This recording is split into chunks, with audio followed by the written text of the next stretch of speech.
खबर शामिल करते हैं एबटाबाद से। हमारे ब्यूरो चीफ की रिपोर्ट के मुताबिक इंसदाद पोलियो मुहिम 28 अक्टूबर तक 1 नवंबर 2024। डिप्टी कमिश्नर एबटाबाद खालिद इकबाल बच्चों को पोलियो और विटामिन ए के ड्रॉप्स पिलाकर इंसदाद पोलियो मुहिम 28 अक्टूबर तक 1 नवंबर 2024 का बाकायदा इफ्तिताह कर रहे हैं।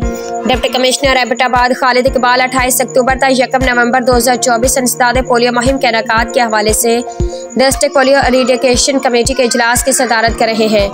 इजलास में इंसदाद पोलियो मुहिम के हवाले से तैयारी, स्टाफ की ट्रेनिंग, सिक्योरिटी की फरहमी और महकमा सेहत की जानिब से इक़दाम का जायजा लिया गया। तमाम वालिदैन 28 अक्टूबर तक 1 नवंबर 2024 इंसदाद पोलियो मुहिम के दौरान अपने 5 साल तक के बच्चों को पोलियो से बचाव के कतरे और 6 माह 5 साल के बच्चों को विटामिन ए के ड्रॉप्स जरूर पिलाएं।